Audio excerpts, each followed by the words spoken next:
Okay mga kababayan, Chris Ulo po at welcome back po ulit dito sa ating YouTube channel. Okay mga kababayan, medyo malungkot, medyo hindi ho maganda ang balitang ito. Ngayong araw, mukhang umi-epekto ho mga kababayan, mga ka-analyze, yung mga ginagawa hong paninira dito laban kay Pangulong Bongbong Marcos. Dahil may balita ho na ito hong trust ratings ni Pangulong Bongbong Marcos ay grabe ho ang ibinaksak, grabe ho ang ibinaba. Kumpara ho rito kay BP Inday Sara Duterte at dito kay Digong, no? Dati kinukumpara lang ho ang trust rating ni PBBM dito kay Digong eh. Ngayon sinasama na ho rito kay BP Inday Sara Duterte. So ibig sabihin talagang ano na rin, tinuturing na rin talaga nilang magkalaban itong mga ito. Ito nakalagay ho rito, ang trust rating ho, unahin ho natin ito, yung nasa baba. Ang trust rating ho ni dating Pangulong Rodrigo Roa Duterte ay 63%. Diyos Maria Joseph. Paano nangyari yun? Ang trust rating naman ho ni Vice President Inday Sara Duterte ay 50%.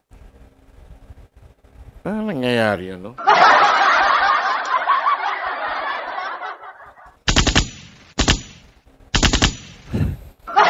Ito pa yung may 50%. Tapos kung sino pa yung nagtatrabaho talaga, no? Sa buong Pilipinas. At kung ano-anong programa ho ang ginagawa at hindi ho nakikitaan ng hindi magandang ugali, hindi ho bastos. Ang trust rating ho ni Pangulong Bongbong Marcos 32% lamang. Ganun na ba ang Pilipino ngayon? Kung totoo itong itong rating show na inilabas ho ng False Asia. Actually, hindi lang ho report ito, may balita ho dyan. Pakinggan natin, baka sabihin nyo fake news ho yung binasa natin. Pakinggan natin to. Ang mas nagtitiwala kay dating Pangulong Duterte kumpara sa marami pa rin Pilipino ang mas nagtitiwala kay dating Pangulong Duterte kumpara sa iba pang leader ng bansa. Batay po yan sa survey ng Pulse Asia. Sa 1,200 tinanong, ilang araw bagong midterm elections, 63% na nagsabing may tiwala sila kay Duterte. 50% naman ang kay VP Sara Duterte at 32% ang may tiwala kay Pangulong Bongbong Marcos. 42% naman ang walang tiwala sa kasalukuyang Pangulo, habang 25% kay VP Sara at 17% ang walang tiwala kay ulitin muna natin yung sa una, sorry. Marami pa rin Pilipino ang mas nagtitiwala kay dating Pangulong Duterte kumpara sa iba pang leader ng bansa. Batay po yan sa survey ng Pulse Asia. Sa 1,200 tinanong, ilang araw bagong midterm elections, 63% na nagsabing may tiwala sila kay Duterte. 50% naman ang kay VP Sara Duterte at 32% ang may tiwala kay Pangulong Bongbong Marcos. Ayan, maliwanag ho mga kababayan, pagdating ho sa trust, sa tiwala ho ng taong bayan, lumalabas ho ang pinakamataas ho si Digong. Yung dating presidente ho natin. Sa mga palad. 63%. Yung pangalawang may pinakamataas na ratings, nagtitiwala ang taong bayan, BP Inday Sara Duterte ho, 50%. Yung pinakamababa ho na ratings na about sa trust ratings, nagtitiwala ang taong bayan, pinakamababa ho kay Pangulong Bongbong Marcos, 32%. Paano nangyari yun? Itong survey na ito, galing ho ito sa Pulse Asia Survey. Hindi ho natin alam kung papaano ho nila kinuha itong trust ratings na ito. Luzon, Visayas, Mindanao. Kung anong ginawa nila dyan. Tuloy natin yung balita.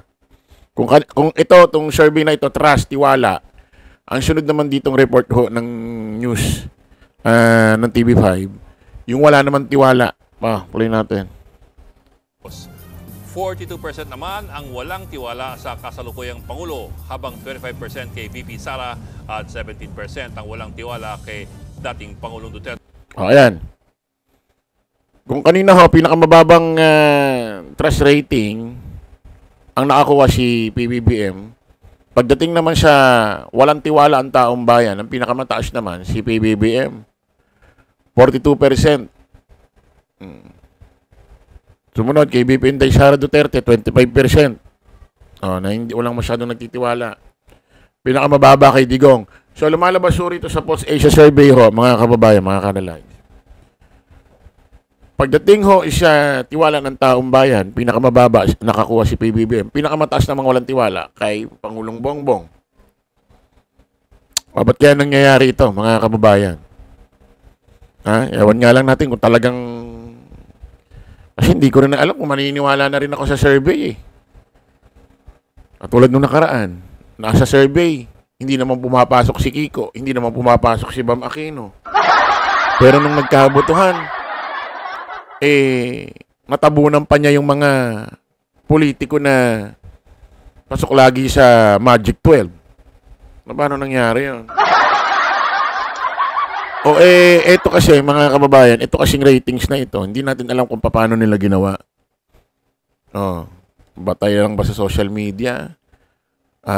Ano ba ito? Ratings ba ito? Luzon, Visayas, Mindanao? Paano nila ginawa ito? Paano kaya nila makukonvince ang tao na talagang itong ginawa nilang survey talagang dapat paniwalaan or legit ito? Tuloy natin. Duterte. Halos magkakasing dami naman ang undecided. 27% kay PBBM, 25% sa kasalukuyang bise at 20% naman sa dating Pangulo. Tinanong din ng mga respondents kung sang-ayon ba sila o hindi sa paghain sa Senado ng impeachment laban kay VP Sara Duterte.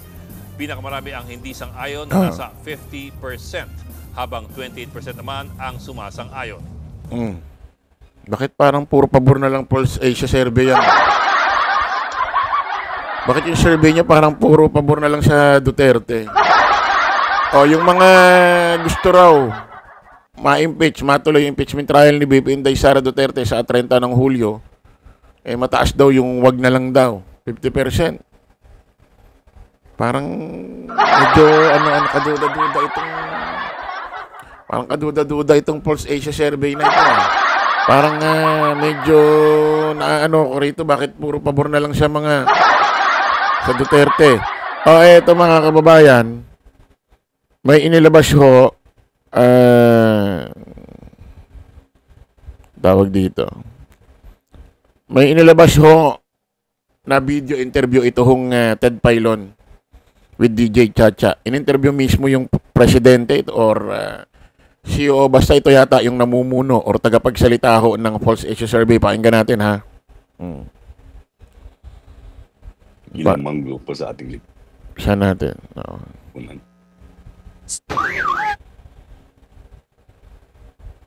Okay. Sa nga kanina, tungkol dito po sa trust ratings ng selected personalities. Walang nag-commission sa sarili naming surveyan. Wala na yung subscriber. Kami lang ang gumawa niyan at nagpondo.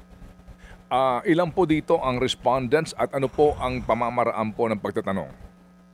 Well, 1,200 respondents nationally na pinili randomly. Ang pamamaraan pagtatanong ay face-to-face at gumamit kami ng tablet para makuha ang kanilang mga kasagutan. Okay. Siya? Yes po. Sir Ronald, let's...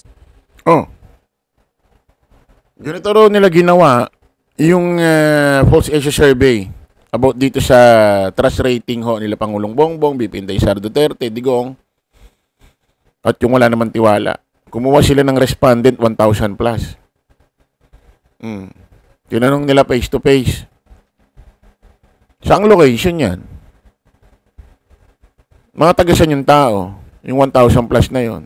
So, ibig sabihin, ilan ba ang populasyon sa Pilipinas? milyones, 100 milyon mahigit. Oh, kumuha lang daw sila, may tinanong lang daw sila 1,000 plus. Ibig sabihin yung 1,000 plus na yon, puro pagdating sa tiwala, puro pabor kay Digong at kay BP Inday Sara Duterte doon sa 1,000 plus na yon. Ang tanong, tagasan yon? Baka puro taga Davao naman. Baka naman puro taga Davao yan, sir.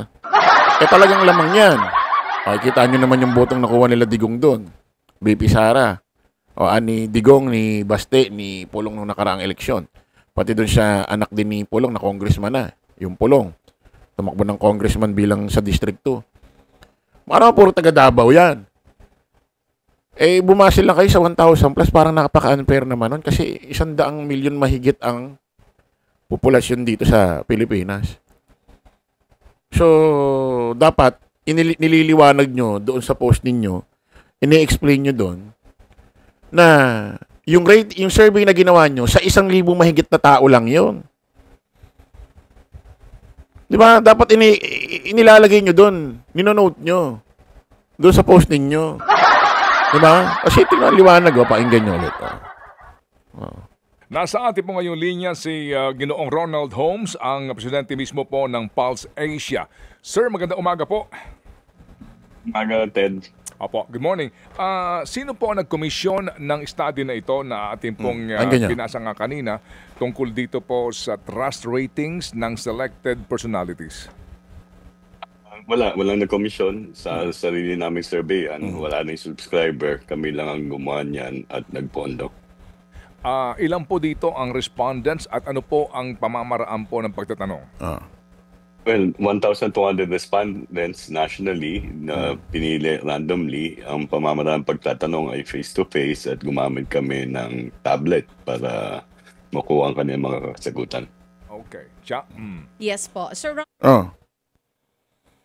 1,200 lang daw. Nationally daw, ha? Ewan lang ho natin anong ibig sabihin nationally na yon. Kung mga tagasan yung mga tao na yon. Tapos paano nila nakilala yung mga tao na yon? Bakit yung napili nila? 100 milyon mahigit ang populasyon. Kita mo si Ted Pailo, no? Si Sir Ted Pailo, no? Sinali na agad yung tanong kay DJ Chacha. Parang nagulat yata or parang nadismaya. Parang nagulat magaling din talaga. Actually, ito si Ted Pailon, na controversial ito kung kampi sa BBM, kampi sa kay Duterte. Ako hindi ko alam kung saan kampi to kasi sa totoo lang.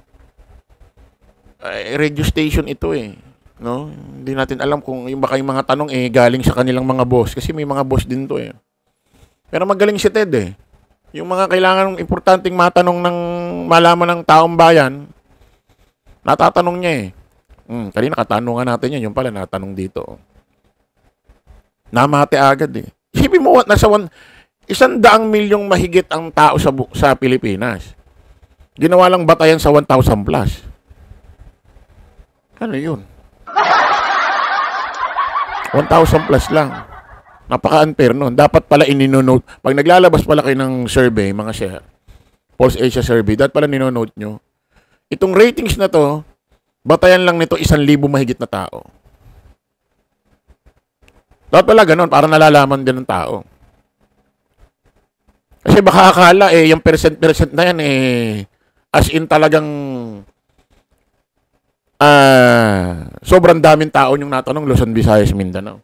1,000 plus lang pala. Paano kung natsempuhan nyo yung 1,000 plus na yun, puro DDS yun? Paano na lang? Nakachamba kayo, paano yun? Di unfair yun. Diba? Paano din nga? Paano kung nakachamba kayo na puro DDS na tanong nyo? Paano yun? Di unfair naman yun. Diba? So, dapat inonote nyo, mga share. Pulse Asia. Mo. Sabihin nyo dyan, pag naglalabas kayo ng mga, i-note nyo sa mga post nyo na yung survey na nilalabas nyo, ano lang yan, Survey nyo lang yan sa 1,000 mahigit na tao. Nang malaman, baka akala talaga Luzon, Visayas, Mindanao yan. O kayo, ano masasabi nyo rito sa ginawang survey ng Pulse Asia Survey, mga kababayan? Leave kayo rito sa comment section ng ating video. Kita-kita ulit tayo sa panibagong vlog. Bye-bye po.